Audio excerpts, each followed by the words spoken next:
ಈ ಪದ್ಯಗಳಾದ ಮೇಲೆ ನಾವು ಮುಂದೆ ಹಾಡಬೇಕಾಗಿರೋದು ಸಭಾ ವಂದನೆಯ ಪದ್ಯಗಳು.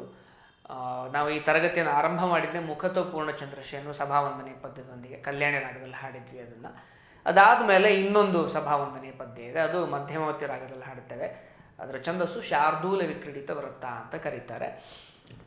ಈ ಸಭಾವಂದನೆಯ ಅರ್ಥ ಏನು ಅಂತಂದರೆ, ಸಭ್ಯಸ್ಥರಾಗಿ ನಮ್ಮ ಮುಂದೆ ಬಂದು ಕೂತಿರುವ ಪ್ರೇಕ್ಷಕರೆಲ್ಲರಿಗೂ ನಮಸ್ಕಾರ ಮಾಡಿ ವಂದನೆ ಮಾಡಿ ನಮ್ಮ ನಾಟ್ಯವನ್ನು, ನಮ್ಮ ಅಭಿನಯವನ್ನು ಆನಂದದಿಂದ ಸವೀರಿ ಅಂತ ಬೇಡಿಕೊಳ್ಳುವ ಒಂದು ಪದ್ಯಗಳು. ಈ ಶ್ಲೋಕ ಹೀಗಿದೆ.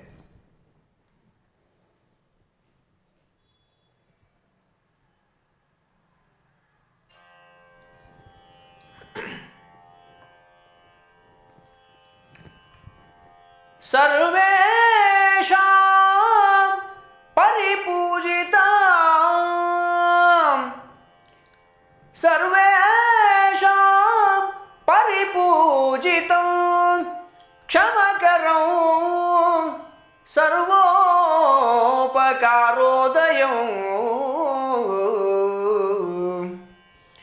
ಸನ್ಮಾರ್ಗೇ ಭರಿತಂ ಸಮಸ್ತಧುರಿತಂ ಪದ್ವಂಸಿ ಸತ್ಯಾಸ್ಪದಂ ಸನ್ಮಾರ್ಗೇ ಭರಿತಂ ಸಮಸ್ತಧುರಿತಂ ಪದ್ವಂಸಿ ಸತ್ಯಾಸ್ಪದಂ ಬ್ರಹ್ಮ ವಿಷ್ಣು ಮಹೇಶ ವೇದ ನಿಲಯಂ ಬ್ರಹ್ಮ ವಿಷ್ಣು ಮಹೇಶ ವೇದ ನಿಲಯೋ ವಿದ್ಯಾಧರೈರಾಜಿತ ಪ್ರತ್ಯಕ್ಷಂ ಭುವಿ ಭಾನುಬಿಂಬ ಸದೃಶಂ ಬ್ರಹ್ಮ ವಿಷ್ಣು ಮಹೇಶ ವೇದ ನಿಲಯೋ ವಿದ್ಯಾಧರೈರಾಜಿತ ಪ್ರತ್ಯಕ್ಷಂ ಭುವಿ ಭಾನುಬಿಂಬ ಸದೃಶಂ ವಂದೇ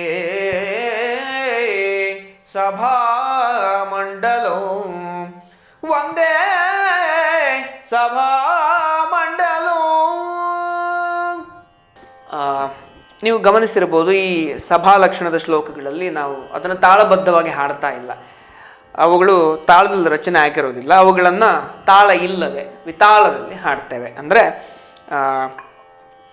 ಶ್ಲೋಕಗಳನ್ನು ಆಲಾಪ ಮಾಡಿ ತಾಳಗಳ ಯಾವುದೇ ಹೊಂದಾಣಿಕೆ ಅಥವಾ ಅವಲಂಬನೆ ಇಲ್ಲದೆ ನಮಗೆ ಎಷ್ಟು ಬೇಕೋ ಅಷ್ಟು ಆಲಾಪಗಳನ್ನು ಹಾಡ್ತಾ ಹೋಗ್ತೇವೆ.